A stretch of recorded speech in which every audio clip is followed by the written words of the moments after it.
에베소서 5장 15절 그런즉 너희가 어떻게 행할지를 자세히 주의하여 지혜 없는 자같이 하지 말고 오직 지혜 있는 자같이 하여 세월을 아끼라 때가 악하니라. 그러므로 어리석은 자가 되지 말고 오직 주의 뜻이 무엇인가 이해하라. 술 취하지 말라. 이는 방탕한 것이니 오직 성령으로 충만함을 받으라. 시와 찬송과 신령한 노래들로 서로 화답하며 너희의 마음으로 주께 노래하며 찬송하며 범사에 우리 주 예수 그리스도 이름으로 항상 아버지 하나님께 감사하며 그리스도를 경외함으로 피차 복종하라. 아멘. 참 아름다운 말씀이죠. 시와 찬송과 신령한 노래들로 서로 화답하고. 이 말씀을 이제 그대로 한번 실천해 보려고 교회 안에서도 시를 쓰고 찬송도 많이 부르고 새로운 찬송가를 작곡해서 부르기도 하고 그렇게 합니다. 그런데 오늘 말씀은 그런 내용이 아닙니다. 시를 써서 하나님께 영광을 돌리고 찬송을 부르고 새로운 노래를 작곡해서 화답하고 그렇게 해야 되죠. 그것이 아름다운 일이고 마땅한 일입니다. 그런데 지금 바울 사도가 하는 의도는 뭐냐면 인위적으로 내가 하나님 앞에 그래 시와 찬송과 신령한 노래로 화답하라 했으니까 해야 되겠다고 그렇게 억지로 시를 작곡하고 시를 쓰고 찬송가를 만들어라는 게 아니고요. 정말 너무나 자연스럽게 우리가 기쁘면 어깨춤이 추어지고 너무 놀라운 일을 보면 감탄사가 절로 나오잖아요. 바울 사도가 이제 우리에게 주시는 그 의도는 뭐냐면 정말 하나님이 하시는 일을 내가 정말 보고 경험하고 안다면 우리를 향한 아버지의 사랑과 은혜와 그 자비를 안다면 용서를 시와 찬송과 신령한 노래가 서로 화답하지 않을 수 없다라는 거예요. 그게 지극히 정상적인 일이고 당연한 일이고 자연스러운 일이라는 것을 말씀하고 있다는 거예요. 시에 대해서 전혀 모를 수도 있지 않습니까? 시를 어떻게 써야 되는지. 신령한 노래를 어떻게 불러야 될지도 모를 수도 있습니다. 예. 음악을 안 배운 분도 많고요. 하지만 그런 거와 상관없이 내가 가지고 있는 능력과 상관이 없다라는 거예요. 그래서 오늘 앞에 말씀에 술 취하지 말라. 이는 방탕한 것이니 오직 성령의 충만을 받으라. 내가 술 취하지 않고 방탕한 삶을 살지 않고 오직 성령으로 충만함을 잊게 되면 시와 찬송과 신령한 노래로 서로 화답하게 된다는 것입니다. 그러니까 또 이 말씀을 또 어떻게 적용하냐면 오직 성령으로 충만함을 받으라 하니까 그래 내가 성령 충만을 내가 막 성령을 충만하려고 애를 씁니다. 성령으로 충만하려고 애를 써야 되죠. 성령을 사모하고 부르짖고 간구해야 됩니다. 그러나 또 의도가 빗나갈 수 있다는 거죠. 내가 정상적인 하나님의 진리 가운데 있다면 항상 성령의 충만함을 받게 됩니다. 왜냐하면 우리가 세상을 이길 수가 없잖아요. 예를 들어서 직장 생활을 하고 사업을 하고 장사를 하면 정신이 없어요. 정신이 없다라는 것은 하나님을 생각할 겨를이 없다라는 거고 마음을 하나님께 드릴 겨를이 없고 하나님의 뜻이 무엇인지 지금 하나님이 내가 어떤 행동과 말을 하기를 원하는지를 분별하지 못하고 당장 눈앞에 닥친 그 사건과 일에 마음이 사로잡혀서 정신없이 살아가게 된다 이렇게 표현할 수 있다. 그렇게 살아가는 것이 뭐냐면 술 취했다라는 거죠. 술 취했다라는 거 알코올을 마셨다 이 말이 아니라 오늘 말씀을 자세히 보면요. 어제 읽었던 마지막 말씀 14절 오늘 15절부터 읽었잖아요. 14절에 뭐라고 했냐면 이르시기를 잠자는 자여 잠잔 상태나 술 취한 상태나 똑같은 거죠. 잠자는 자여 깨어서 죽은 자들 가운데서 일어서라. 영적으로 죽었다라는 겁니다. 하나님과의 교통이 없고 하나님의 뜻과 생각과 아무 상관이 없이 살아갑니다. 술 취해서 살아가고 잠들어 살아갑니다. 다 그렇게 살아가고 있습니다. 그러니까 사람들은 빛이 아니라 진리가 아니라 어떤 하나의 다른 것, 하나님 외에, 진리 외에 다른 것에 마음과 생각과 감정이 사로잡혀서 쫓겨서 그렇게 살아가는 상태가 잠자는 상태고 죽은 상태인데, 깨어서 죽은 자 가운데서 일어서라는 것입니다. 죽은 자들 가운데에서 죽은 자들과 단절되어서 살아라는 게 아니고요. 세상 사람들과 관계를 끊고 살아라는 것이 아니고, 잠자는 자요. 잠자는 자하고 죽은 자 좀 다르죠. 의미가 다릅니다. 우리는 잠들 때가 있어요. 근데 우리는 죽은 건 아니에요. 예수님의 생명이 우리 속에 있으니까. 잠자는 자요. 죽은 자들 가운데서 잠을 깨라는 겁니다. 잠을 깨고 정신을 차리고 술 취하지 말고 일어나라. 어떻게 우리는 일어날 수가 있는가? 빛이신 예수님, 그리스도께서 너희에게 빛이신다. 그러니까 우리가 이 말씀을 잘 이해해야 될 것은, 너무 사회생활 하는데 일에 쫓기고 하나님을 잊어버릴 수밖에 없고, 사람들은 돈 하면서 돈에 집중을 하면서 모든 마음을 돈 버는 데만 생각이 빼앗겨서 살아가는, 이 술 취한 상태로 살아가니까 나도 그런 큰 흐름에, 육적인 흐름, 세상적인 흐름에 나도 똑같이 휩쓸려 버린다라는 거예요. 그런데 다릅니다.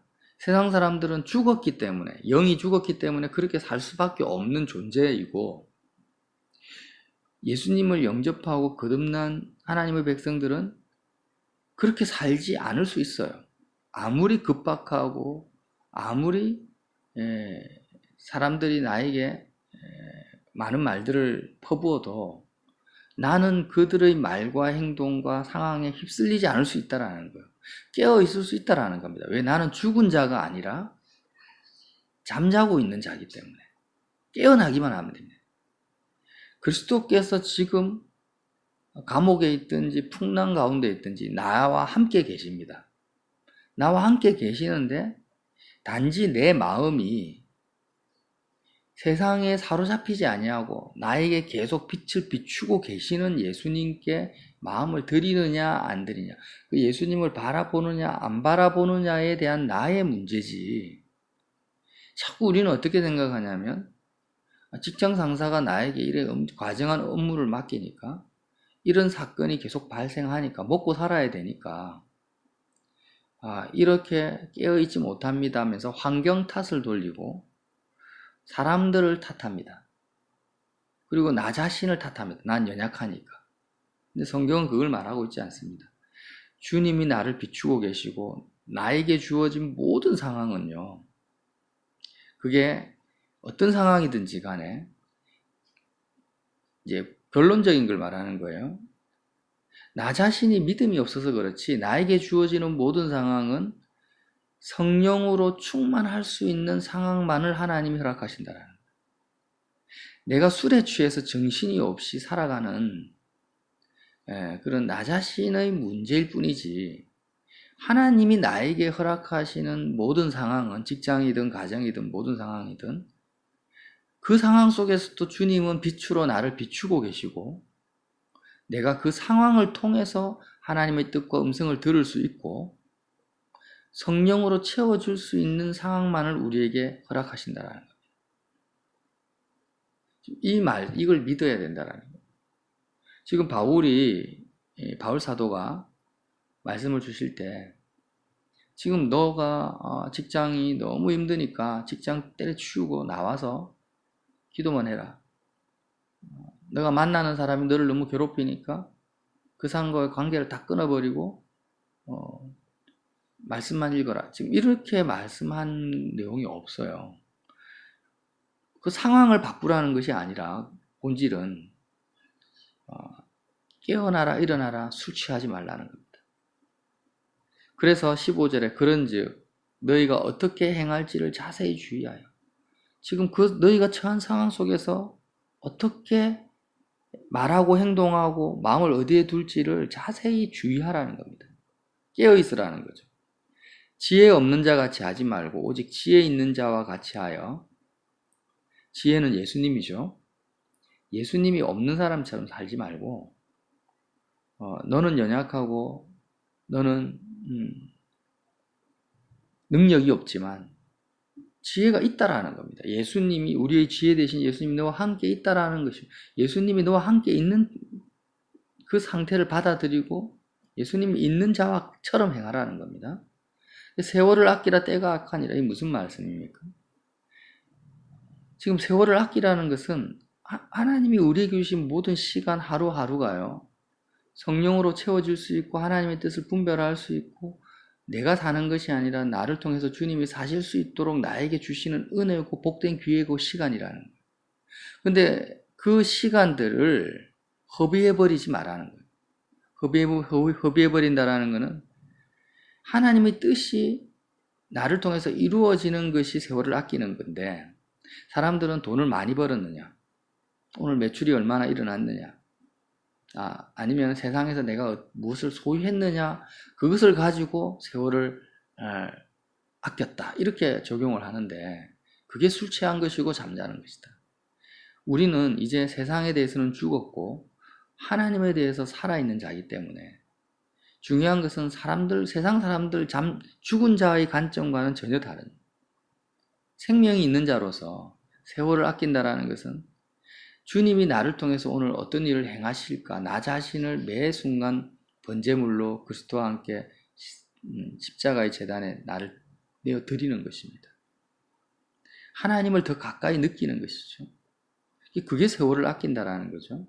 때가 악하다라는 것은 이 시대, 이 세대가요, 계속해서 어떤 때로 변합니까?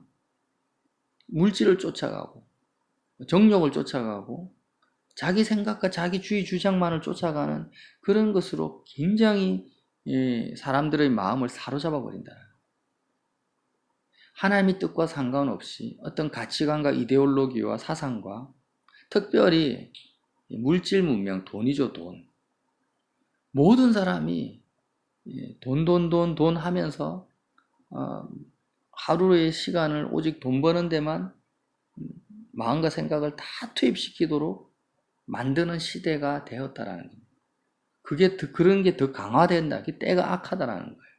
때라는 것은 시간을 악하게 쓴 모든 시간을 하나님의 뜻과 상관없이 자신의 정욕대로만 쓰도록 하는 그 때라는 것입니다. 그러니까 어떻게 하라고요? 세월을 아껴라는 거죠. 그렇게 시간을 보내지 말라는 것입니다. 17절에 그러므로 세월을 아끼라 때가 악하니라. 그러므로 어리석은 자가 되지 말고 죽은 자들과 함께 참여하지 마라. 어리석은 자가 되지 말고 오직 주의 뜻이 무엇인가 이해하라. 오직 주의 뜻이 무엇인가 이해하라. 하나님이 너에게 이런 상황, 이런 환경을 주신 그 아버지의 뜻이 무엇인가. 오늘 이 사람을 만나게 하셨는데 사람들은 그렇죠. 장사를 해보면은 고객이 돈입니다. 그러나 우리는 어떻습니까? 그 사람을 한 영혼을 만나는 거죠. 내가 그에게 해줄 수 있는 건 아무것도 없어요, 사실. 당장 복음을 전한 데서 그가 영접한다는 보장도 없고. 그렇지만 하나님이 그를 만나게 했으니까 내가 사는 것이 아니라 나를 통해서 예수님이 사실 수 있도록 나와 예수님의 관계 속에서 내가 할 수 있는 건 있다라는 거예요. 그렇죠? 내가 그에게 복음을 전하거나 섬기거나 사랑하거나 이렇게 할 수 있는 능력은 내 속에는 없습니다. 하나님의 뜻을 행할 수 있는 능력이 내 속에 없어요. 그걸 말하는 게 아니고 그를 만나는 가운데서 내가 예수님과의 관계 속에서 내 마음을 주님께 드릴 수 있고 주님을 의지할 수 있고 주님을 바라볼 수는 있다라는 거예요. 그러면 주님이 나를 통해서 사실 수 있다라는 것입니다. 그래서 이렇게 오직 주의 뜻이 무엇인가 이해하라. 그리고 술 취하지 말라. 이는 방탕한 것이니 오직 성령의 충만을 받으라. 그래서 이 오직이라는 말이 계속 반복해서 나오는데요. 오직 지혜 있는 자가 되고 오직 주의 뜻이 무엇인가 이해하고 오직 성령의 충만을 받으라는 거죠. 오직 하나만 해라. 하나만 해라. 많은 것을 할 필요가 없다. 세상 사람들은요. 많은 것을 해야 돼요. 자기가 다 짐을 져야 되고 자기가 다 감당을 해야 됩니다. 그러나 너희들은 그렇게 복잡하게 살 필요가 없고 오직 한 가지만 해라. 오직 지혜 있는 자가 되고 주의 뜻이 무엇인가 이야기하고 성령 충만. 이게 무슨 말입니까? 마음을 다해서 하나님 사랑하기만 하면 된다. 너희 마음을 주님께 드리기만 하면 된다라는 거예요. 그렇게 하면 하나님의 역사, 주님이 나를 통해서 어떤 일을 행하시는지를 내가 경험하게 되는데, 그 경험하는 것이 놀라운 삶이고 세월을 아끼는 삶이고 정말 그리스도의 생명이 나타나는 삶. 그 삶을 경험하게 되면은 누가 시키지 않아도 시와 찬송과 신령한 노래로 화답하게 된다는 것입니다. 누가 가르쳐주지 않아도 너희의 마음으로 주께 노래하고 찬송하게 된다. 찬송한다라는 것은 칭찬한다라는 거죠. 자화자찬한다라는 것이 아닙니다.